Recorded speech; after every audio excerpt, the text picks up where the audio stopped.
I spotted a used condom just outside the hotel balcony. I was furious, called the staff over, pointed at it and asked, "What the hell is this?" The cleaning staff looked aggrieved. The room was definitely cleaned before check-in. Bullshit. I snapped. My wife was the only one staying here last night. The staff's expression shifted, subtle, yet off. Wait a minute. Could it be that last night, my wife wasn't alone? Christmas was 2 weeks away, and I was on my last business trip of the year. Meanwhile, my wife, Anna Miller, couldn't wait any longer. She said she wanted to head home early this year and told me to meet her directly at her parents' house. But this time, she didn't plan on staying with them. She claimed she wanted the comfort of a hotel instead. So, I booked her the best resort in town. After working so hard, she deserved a bit of luxury. The moment my business trip ended, I rushed straight to her hotel. After verifying my identity at the front desk, I received the room key without a hitch.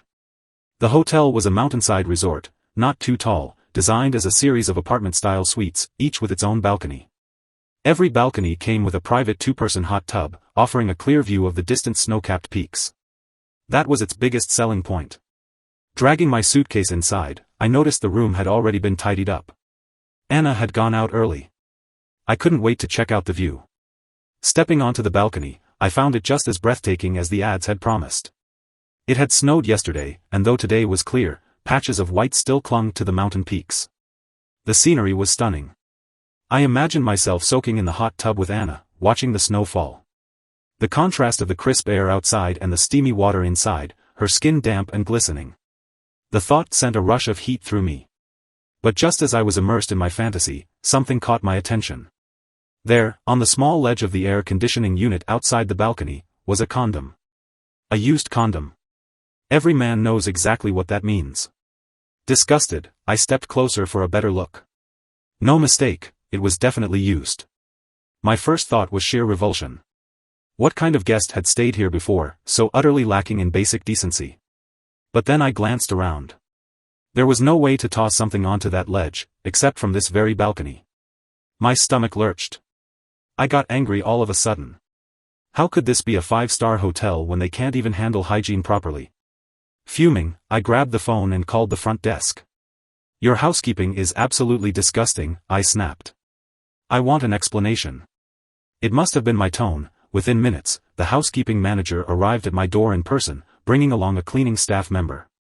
They both took a quick look around before the manager politely asked, "Sir, could you tell us what seems to be the issue?" I didn't bother with pleasantries. I simply pointed toward the balcony. "Take a look for yourself."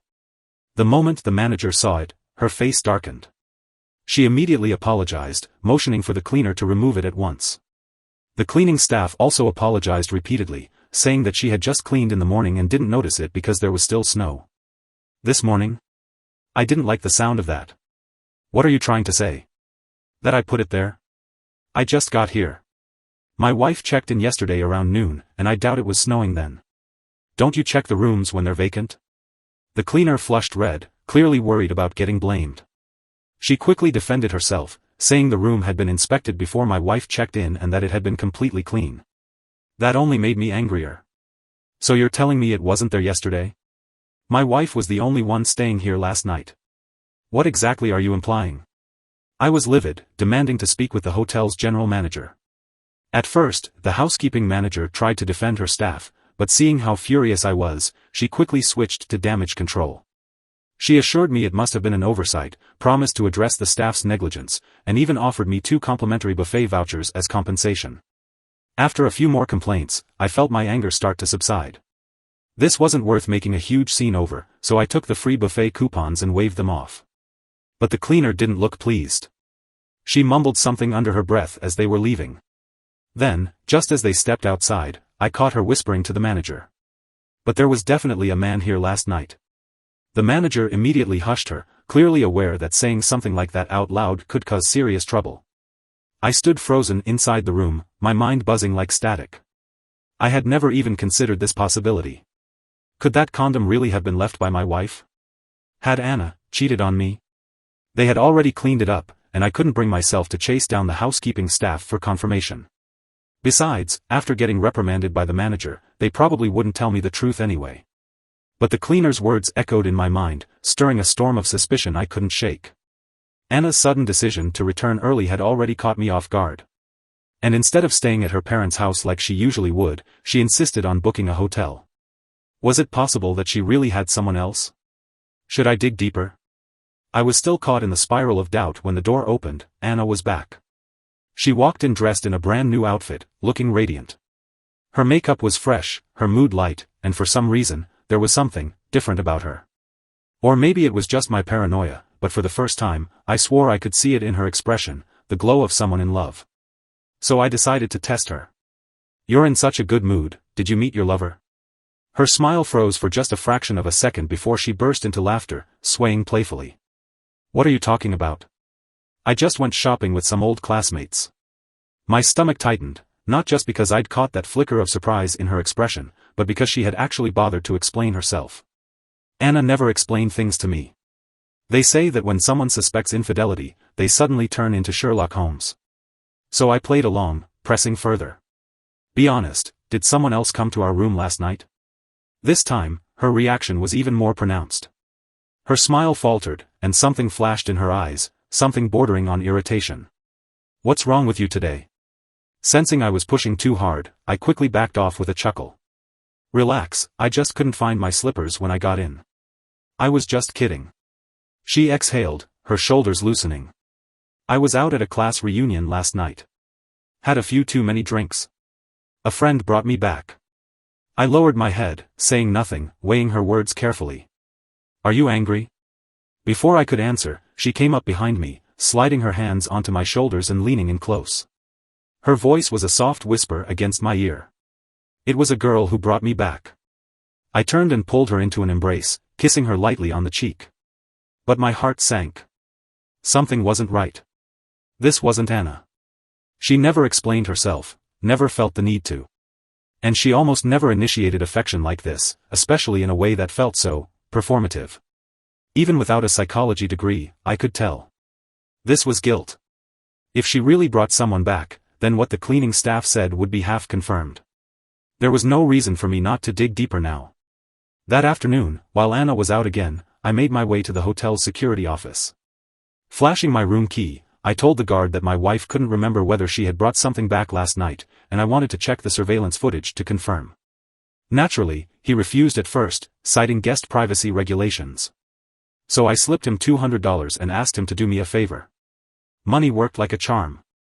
Not only did he agree, but he even checked the keycard records to find the exact time the door had been accessed, on one condition: no photos, and I had to keep my mouth shut. On the screen, at around 10 p.m. last night, I saw her. Anna. Clinging to a man as they walked down the hallway. They hadn't even reached the door before they started making out right there in the corridor. The man's hands roamed over her body, growing bolder by the second. Just as he was about to reach somewhere unmistakably intimate, Anna, her face flushed, grabbed his wrist and pulled him toward the room. A few seconds later, the door swung open, and they disappeared inside. I could feel the security guard sneaking glances at me with an amused smirk, as if we were watching some steamy scene together. But I wasn't amused. I was gripping the table so tightly my knuckles turned white, my entire body rigid with fury. I forced myself to focus on the screen, locking onto the man. He was taller than me, lean, and the angle of the camera only showed his profile. Even so, there was something distinct about him, his posture, the way he carried himself. The guard must have noticed the change in my expression, because he glanced back at the footage, then looked at me again, his smirk fading into suspicion. Not wanting to make a scene, I muttered something vague, thanked him, and walked out. Once outside, I lit a cigarette. Then another. And another. I needed to calm down, but no matter how much nicotine I inhaled, the rage wouldn't settle. Even though I had suspected it, seeing it with my own eyes still sent a violent tremor through me. There was no denying it now. The cleaning staff had been telling the truth. A man had gone into that room with Anna late at night, practically devouring her before they even got through the door. No one needed to spell out what happened next. My blood boiled. For 2 years, I had worked my ass off to provide for Anna, giving her everything she wanted. And this was how she repaid me? I yanked out my phone, ready to call her, to scream at her, to drag her back here and demand answers. But my thumb hovered over the call button, hesitating. Then what? What if she denied it? Would I force a divorce right away? I wasn't an idiot, I knew the law. This wasn't proof. It was suspicion. And knowing Anna, she wouldn't just sit back and take it. If I confronted her head-on, this could turn into a messy legal battle. And if it ended in divorce, I'd have to split my assets with her, handing over half of everything I'd worked for, just so she and her lover could enjoy it together? Like hell I would. No. I couldn't be rash. I had to be smart. I thought back to what she told me earlier. She had been at a class reunion. That part was probably true. Which meant the man she was with was likely an old classmate. I needed more information. Instead of calling Anna, I dialed a different number, Marcus. A friend of mine here in town. During a past conversation, he had casually mentioned that his wife, Daisy, had gone to the same school as Anna. Daisy might know something. Time to dig a little deeper. I hadn't expected digging up information on Anna's lover to go this smoothly. After exchanging a few pleasantries, Daisy got straight to the point. She said she had heard of Anna before. Back in school, she had so many admirers that 2 hands wouldn't be enough to count them. Marcus cleared his throat awkwardly, probably trying to soften the blow. Daisy tends to speak without a filter, he said. I chuckled bitterly. At this point, what was the use of lying to myself? So I cut to the chase and told them outright, Anna had cheated on me. That was why I was here. I needed their help to find out who the guy was. Marcus and I had always been close, and after their initial shock, neither of them hesitated. Daisy told me that back in school, Anna had dated a guy from her class, a good-looking one, but from a poor family and not exactly bright. Apparently, after Anna graduated and came back home, she had tried to rekindle things with him. But her parents had strongly disapproved, thinking he wasn't good enough for her, and in the end, they forced the two to break up. As I listened, something clicked into place. Suddenly, all the scattered pieces of my past with Anna connected into a clear picture. I had met Anna not long after she graduated. She was beautiful, and from the moment we got together, I had done everything a man was supposed to do to win over a woman. But looking back now, she had always been distant, never too warm, never outright rejecting me, but never truly invested either. And then, out of nowhere, she started reaching out to me. She asked me out a few times, and before I knew it, we were discussing marriage. Back then, I thought I had gotten lucky. Marcus must have seen the change in my expression, because he patted my shoulder and offered some half-hearted reassurance. Maybe it's not as bad as you think. I forced a smile. I'm fine. Then I turned to Daisy. Do you have any photos of the guy? Can you find out where he is now? Daisy had a close friend who had been in the same class as Anna. A few subtle questions later, she had an answer for me. First, she showed me pictures from last night's class reunion. Anna stood in the center. And right beside her, glued to her side, was a man I recognized instantly. The same man from the security footage. I scrolled through a few more pictures. In every single one, Anna was right next to him. Practically attached at the hip. My face burned with rage as I lowered the phone. What's his name? I asked. Daisy thought for a moment. I think. Henry? Henry. The name struck something in my memory. It sounded familiar. Before I could place it, Daisy added, I also found out that Henry works in insurance sales now. And just like that, everything snapped into place. A few months ago, Anna had taken out several insurance policies, spending tens of thousands of dollars. She had even bought me a accident insurance. I scrambled for my phone, opening the insurance company's app. Every policy listed the assigned agent's name. I scrolled down. There it was. Henry. That bastard wasn't just sleeping with my wife, he was making money off me too. Rage surged through me like wildfire. Cheating on me was one thing. But using my money to boost her lover's career? I wasn't going to let them get away with this. That night, when Anna returned, exhaustion lingered on her face, but so did a trace of excitement. Feigning nonchalance, I asked where she had been. Shopping with some classmates, she replied casually. I sneered inwardly. The smell of cigarette smoke clung to her like a second skin. Did she really think my nose was just for decoration? She kicked off her shoes and headed straight for the shower, but before she could escape, I pulled her into my arms and gestured toward the balcony. Why don't we shower out there instead? I suggested. For a split second, disgust flashed across her face. She quickly masked it with a forced smile, but I saw it. She hated this. Hated pretending to be close to me. And somehow, watching her struggle between revulsion and obligation sent a twisted sense of satisfaction through me. What if someone sees us? She laughed, trying to play it off. I thought about the used condom I had found outside. So, she was shy with me but shameless with him? I let her go without pressing further. As soon as she disappeared into the bathroom, I grabbed her phone. Our passcodes had always been the same. Maybe that was the last bit of trust still standing between us. I scrolled through her contacts, and it didn't take long to find Henry. He made it easy, his profile picture was a matching couple's avatar with Anna. My fingers clenched around the phone, but I forced myself to stay calm. I wasn't here to break things yet. I needed proof. But when I opened their chat history, it was completely empty. I switched tactics and checked Henry's social media instead. Most of his posts were about insurance, typical sales content. But then, I found something useful. A business card. Henry's own. It had his full company name, department, and contact information. I snapped a picture and forwarded it to a friend. He had plenty of local connections. With this, tracking Henry down would be much easier. By the time I put Anna's phone back in place, she was out of the shower. That night, I made another move. I reached for her, pressing a little closer. She rejected me without hesitation, saying she was too tired. Feigning disappointment, I sighed. Shame. I got a call from work this afternoon, I have to leave tomorrow for a business emergency. Her reaction was instant. Really? How long will you be gone? She had no idea how brightly she was smiling at the news. Not sure. 2, maybe 3 days. I'll be back as soon as I can. Oh, okay, she said. Realizing she might be too eager, she leaned in and placed a light kiss on my cheek. I'll make it up to you when you get back. Make it up to me? I turned away, my expression darkening. Enjoy these last moments of happiness, Anna. Because soon, your little game will be over. The next morning, I left with my suitcase, making sure to leave the car behind for Anna. Instead of heading to the airport, I drove around the city for a while before meeting up with Marcus. He had already booked me a new hotel room, one directly across from Anna's. I had scoped out the layout yesterday.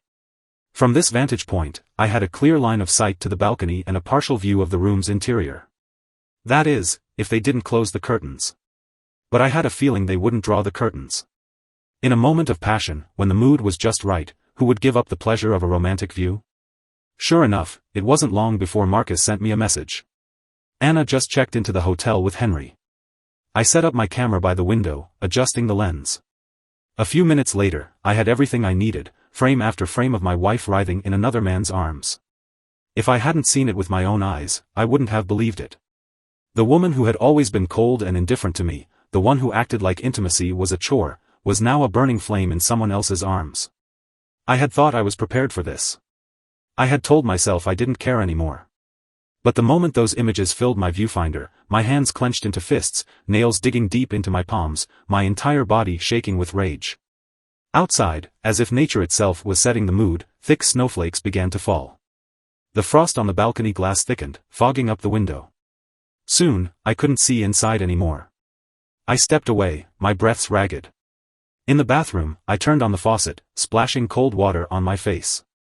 When I looked up, the reflection staring back at me was grotesque, my face, twisted with fury. A bitter laugh escaped me. I had booked her the finest suite, spared no expense, only for another man to enjoy it. With a growl of frustration, I slammed my fist against the sink. The sharp sting of pain finally brought me back to my senses. The evidence was solid. But just exposing the affair? That wasn't nearly satisfying enough. I needed something more. Something that would really ruin them. Marcus came through again. He had already dug up Henry's background for me. Henry wasn't married, but he wasn't exactly single either. He had another woman, Emily. A wealthy divorcee who owned a small but successful factory in town. Officially, she was Henry's client, but in reality, they were entangled in something far less professional. Emily had been one of Henry's biggest insurance buyers. Over time, their relationship had evolved into a mutually beneficial arrangement. She funded his lifestyle, and he provided other services in return. Most of Henry's sales came from Emily and her circle of friends. In other words, the entire insurance office knew the truth: Henry wasn't just a salesman. He was a kept man. Using a new social media account, I sent the photos I had just taken to Emily. It didn't take long for my phone to ring. Who the hell are you? What do you mean by this? Her voice was low and controlled, but the anger beneath it was unmistakable. I didn't bother responding. Instead, I texted her the name of the hotel. The phone rang again. And again. I ignored every call. By now, she had to understand exactly what I was telling her. 30 minutes later, Marcus, who had been waiting in the hotel lobby, sent me a message. She's here. Emily had stormed in, heading straight to the front desk, demanding to know which room Henry was in. Of course, the hotel staff wouldn't just hand that information over. After a brief standoff, she gave up and stomped over to a corner of the lobby, dropping into a chair with a huff. I watched from my vantage point as she pulled out her phone, about to make a call, but then hesitated. Her grip tightened around the device before she stuffed it back into her bag, seething. Her eyes swept over every guest who walked through the lobby, searching. Yes, that's exactly what I wanted. Confronting them in private wouldn't be nearly as satisfying. If she was going to explode, it had to be in the lobby, where everyone could see.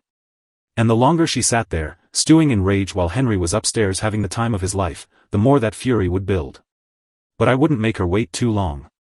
I had already calculated the timing. Before I left Anna's room this morning, I had placed the complimentary buffet vouchers in an obvious spot. After a workout like that, they'd be hungry. And since this was a resort, the restaurant wasn't in the same building as the guest rooms. They had to pass through the lobby to get there. An hour later, my phone lit up with a video call from Marcus. I smirked as I answered. The show was about to begin. When the video call connected, the scene was already a chaotic mess. A stocky, curly-haired middle-aged woman stood in front of Henry and Anna, her expression thunderous. Henry, who the hell is she? You told me you'd be working through the holidays, guess that meant working in bed, huh? Emily, listen, I can explain, Henry stammered, eyes darting around, avoiding Emily's gaze. He stepped in front of Anna, subtly waving his hand behind his back, signaling for her to leave. But Anna didn't leave. Instead, she stepped forward and latched onto his arm. Henry, who is this old hag? She looks hideous, why are you afraid of her? The moment the words left her mouth, Henry's face turned ashen.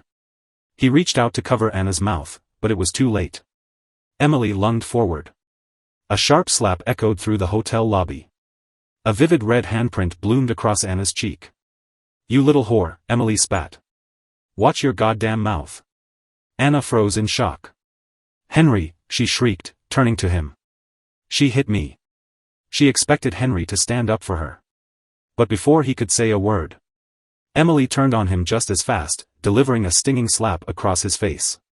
You think I'm giving you money so you can screw around with this cheap slut? Henry didn't dare retaliate. He winced and stepped between them, trying to shield Anna from further blows. But Anna still didn't learn.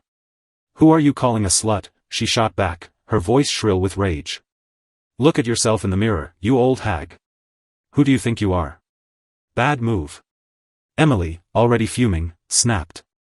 Before Anna could react, Emily grabbed her by the hair, forcing her head down as she rained slaps on both sides of her face. You little bitch. Who said you could talk? This is my man, I'll deal with him however the hell I want. Henry tried to intervene, but Emily backhanded him so hard his head snapped to the side. Stay the fuck out of this, she barked. I let you have an easy life, and now you think you can walk all over me? I give you my money, and this is how you repay me? Did you forget how you begged me for help? I had to admit, Emily was a goddamn force of nature.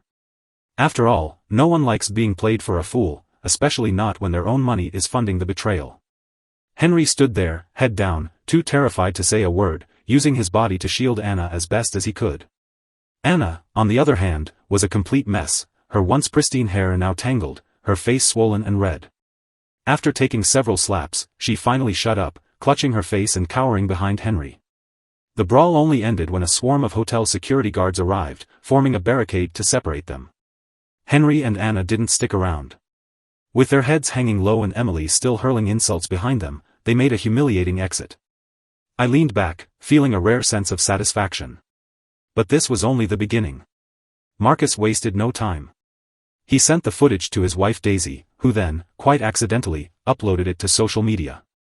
In a small town like this, word spread fast. Anna and Henry had loved flaunting their little romance among their old friends. Now, I wondered how they'd feel knowing those same classmates had just watched them get caught in the act. Marcus didn't keep me waiting long for an update.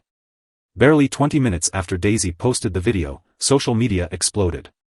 Now, practically everyone in their alumni circle was talking about it. Not only had Henry's reputation as a kept man been exposed, but some nosy classmates even dug up Anna's wedding photos, pointing out that the groom wasn't Henry. In other words, one was a kept man, the other a shameless cheater. Their names were now permanently stained in this town. As for me, I couldn't care less. I wasn't from here. Whatever happened to their reputations wouldn't affect me in the slightest. It got even better when someone shared the video in their old class group chat. Within minutes, both Anna and Henry rage quit the group. I could already picture Anna's reaction, her face contorting with horror and disbelief. Hopefully, she didn't get too worked up. Her face was already swollen. If she got mad enough for her blood pressure to spike, it would probably hurt even more. Not long after, I got a message from the hotel. The room I had booked for Anna had just been checked out. Time for the next move. Feigning innocence, I called her. She picked up, and the moment she spoke, I heard it. Her voice was slightly slurred, thick with suppressed sobs. More importantly, her tone was a mix of disgust, panic, and helplessness. Hearing that only made my mood even better. I pretended to be confused. Anna, why'd you check out? You didn't like the hotel? She hesitated, then mumbled something about getting bored of staying there. Said she rarely got time to come home and wanted to spend more time with her parents instead. I pressed on, keeping my voice casual. Anna, what's wrong with your voice? You sound off. She stalled for a second before muttering, just caught a little cold. I almost laughed. I played along, pretending to be concerned. That's not good. I'll wrap things up here and come back early to take care of you. Her breath hitched. The panic in her voice deepened. And no need, really. You should focus on work. Of course, she didn't want me to see her face right now. It must have been swollen beyond recognition after getting slapped around in public. I didn't push her further. Rushing back too soon would be suspicious. After hanging up, I pulled out my second phone and opened a different app. Before I left, I had intentionally left the car with Anna. But not without some precautions. A friend of mine had helped install a small listening device inside the car. As expected, they drove my car back. And, as expected, they fought the whole way. Anna kept demanding to know who that woman was, her voice shrill with fury. Henry let out a long, weary sigh. She's just a client, he said, sounding utterly exhausted. She's been obsessed with me for a while now. I knew she had feelings for me, but what was I supposed to do? I needed to close those deals. Then, in an absolutely masterful twist, Henry turned himself into the victim. He wasn't some worthless loser who got caught cheating, no. He was a dedicated man, sacrificing himself for the future he and Anna would build together. And the most hilarious part? Anna believed him. I had to admit, Henry had a real talent for feeding women bullshit. At some point, Anna got a call from home. And from what I overheard, her family already knew about the scandal. No surprise there. Small town, tight circles. And with her brother, Nate, having gone to the same school as them, word was bound to reach her parents sooner or later. I listened as she confessed everything to them.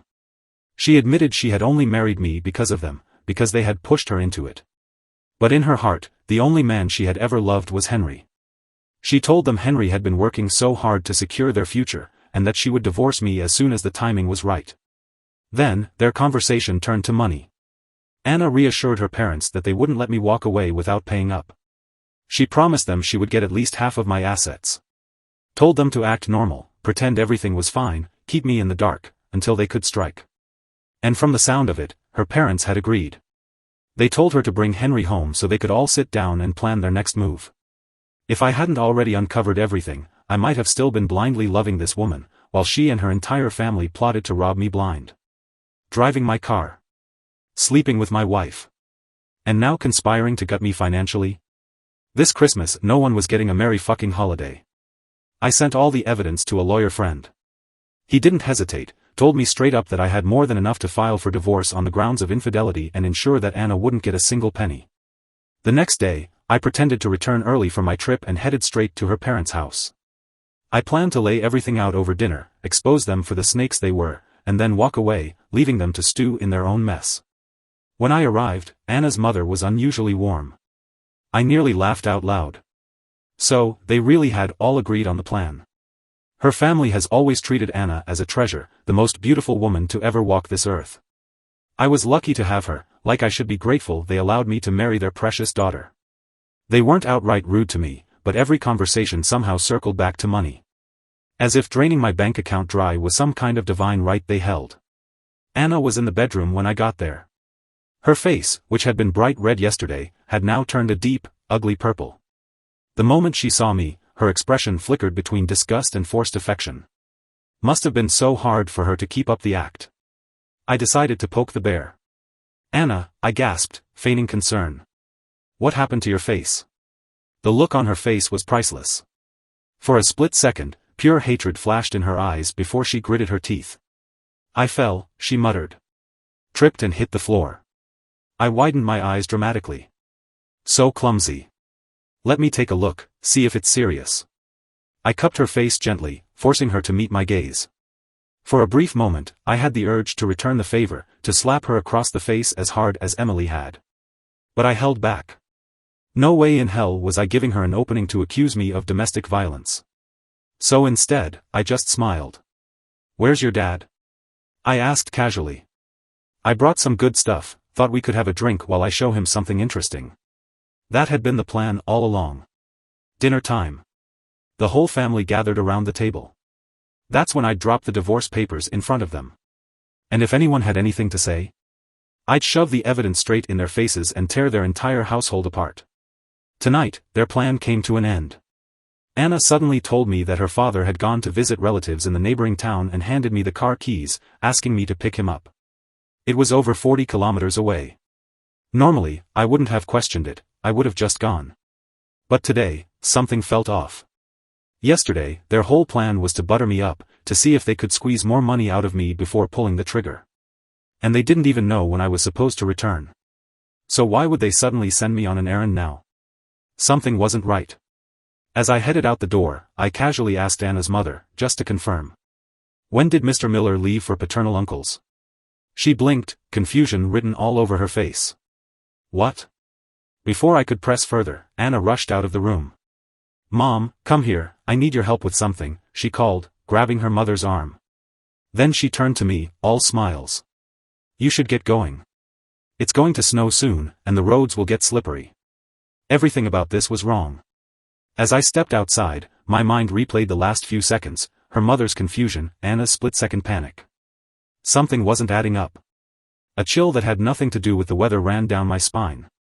I got into the car, still piecing things together, when suddenly, a realization hit me like a thunderclap. I immediately checked the car's dashcam. Every single recording had been wiped clean. My grip tightened around the steering wheel. But there was one thing they hadn't accounted for. The miniature listening device hidden inside the car. They had no idea it was there. I quickly pulled up the latest audio recordings. And the moment I heard what they had been saying inside my own car, my entire body burned with rage. They were actually going to kill me. That morning, Henry had driven my car back to Anna, and dropped a bombshell. He had been fired. Because of Emily. After she left the hotel, she had gone straight to his company, called his boss, and made sure he was done. Since she was a major client, with wealthy connections to back her up, it hadn't taken much convincing. His boss found a flimsy excuse and kicked him out on the spot. Henry knew his career in insurance was over. At least in this town. So when he sat Anna down to talk, his voice was cold, filled with pure resentment. He told her he suspected me. That I had already figured everything out. Anna was shocked. To her, I had always been nothing more than a clueless idiot, a man who worked hard and never questioned anything. She insisted that when I had called her yesterday, I had sounded normal. But Henry wasn't buying it. He was desperate. Cornered. And that's when he said it. If they wanted to be together, if they wanted to live well, they had to take a risk. No more waiting. No more hesitation. He reminded her that she had bought me $2 million in accident insurance. All she had to do was let it happen.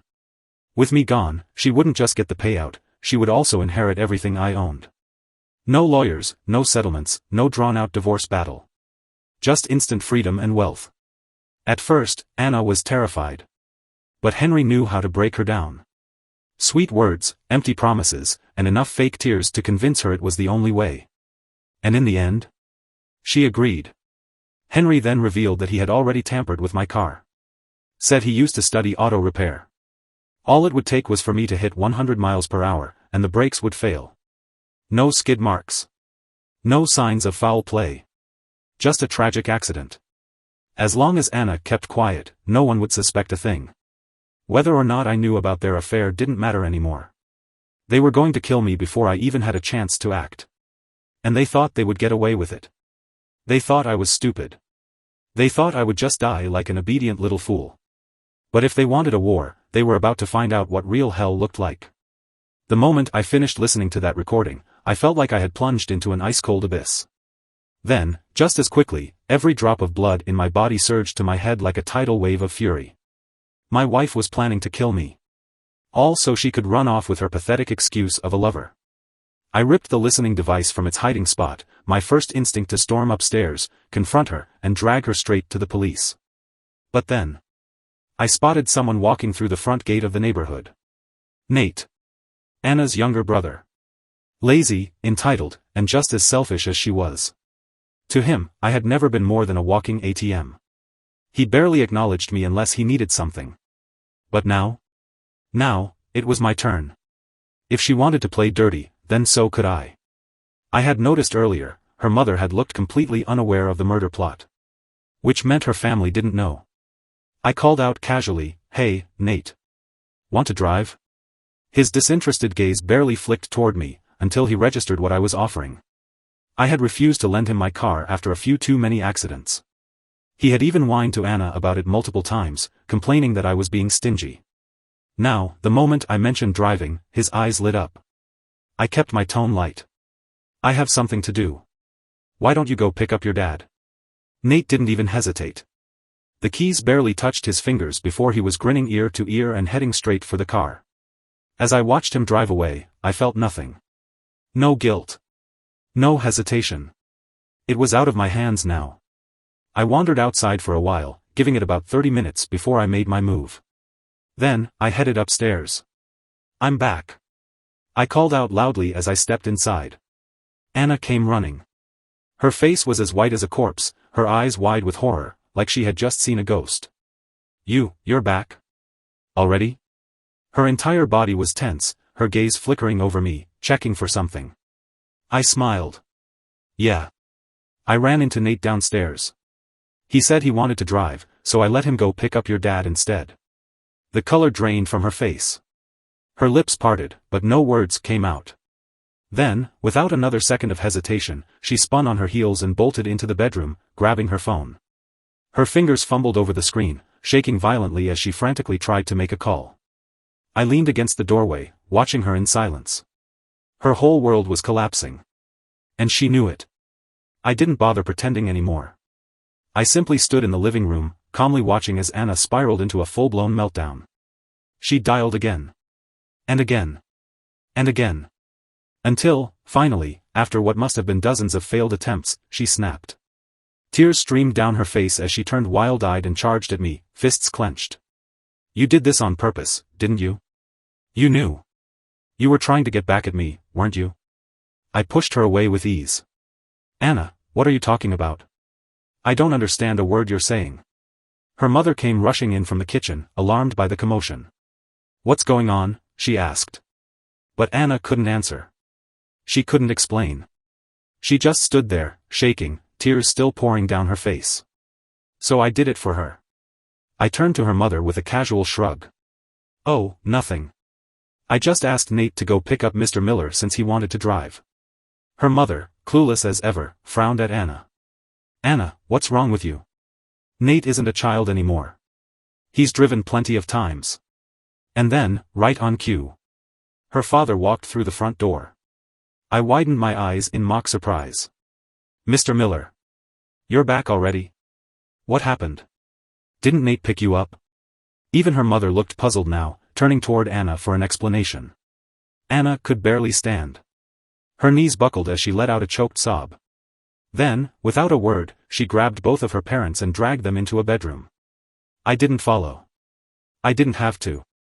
Minutes later, a loud, crisp slap echoed from inside.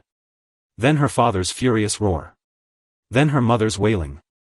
Christmas is supposed to be a happy day, but the family was completely devastated. Nate survived the crash. But he would never walk again. For the rest of his miserable life, he'd be confined to a hospital bed. I never visited, not even once. There was no need. When Anna came begging me for money for his medical bills, I simply laughed. Why should I? I said, still smiling. The only thing I'm grateful for is that it's him in that hospital bed and not me. The look in her eyes shifted. First shock. Then pure hatred. You knew. You planned this, she shrieked. I pulled out my phone and played the recording, the one of her and Henry plotting my murder. Did I? I asked, tilting my head. Or did you just assume my death was destined? Her whole body trembled with rage. Then she lunged at me, shrieking like a banshee. I shoved her back without effort. Careful, I said mockingly. Haven't you taken enough slaps already? Getting beat by an old woman, your father, what's next? Are you developing a fetish for it? She screamed, cursing me with every vile word she could think of. I didn't care. Her life was in ruins, and mine? Mine was finally free. Afterward, her family had the audacity to contact me, claiming that since I had let Nate drive, I was responsible for the accident. And since I had learned about their scheme, they accused me of being an accomplice in Nate's misfortune. I laughed out loud and laid all my cards on the table with her father. If I released the recording, not only would his son be paralyzed, but his daughter might also end up in prison for a good number of years. So, I gave them two choices. 1, they could accept Henry into their family, live with the very man responsible for their son's condition every single day. If they could stomach that, well, life would certainly be interesting. Or 2, I could report the tampered car to the police, frame Henry for everything, and at least give them the revenge they wanted for their son. As expected, no parent in their right mind would accept a murderer as their son-in-law. So, I happily sent Henry to prison. During the investigation, Henry dragged Anna into the mess. He even claimed I had known everything and was merely retaliating against her family. Ridiculous. How could I possibly know? I played dumb and refused to admit a thing. The listening device had long been removed, and the recording was in my hands alone. No matter what, I wasn't going to confess. In the end, Anna and Henry turned on each other. She denied everything, insisting it was all Henry's doing. Henry, on the other hand, claimed he had tampered with the car out of obsession, hoping to have Anna all to himself. According to him, she was completely unaware. Though Anna managed to escape legal consequences, I couldn't help but feel sorry for her. She had personally destroyed her own love, lost every ounce of dignity, and was left with nothing but disgrace. That kind of pain, not many people will ever experience it. Once everything was settled, I officially filed for divorce. I never expected them to still be living in a fantasy, actually thinking they could walk away with half of my assets. So, I finally did what I should have done that day, I threw all the evidence right in their faces. The lawsuit went smoothly. Aside from a few insurance policies Henry had taken out in her name, Anna walked away with nothing. Not a single cent. Later, a friend told me that Anna was living a miserable life. Because of Nate's condition, she had quit her job and moved back home to take care of him. And with her reputation in shambles, no one wanted to marry her. Her father had become an alcoholic, lashing out at her whenever he pleased. A once proud woman had withered into a ghost of herself, trapped in endless suffering. All I can say is, karma never misses. You reap what you sow. Before closing this chapter of my life, I secretly sent a generous sum to the hotel maid who had saved me that night. If it hadn't been for her warning, I might not even know how I had died. Fortunately, in the end, those who sought to harm me only destroyed themselves. For me, this was the end of a nightmare. For Anna, hers had only just begun.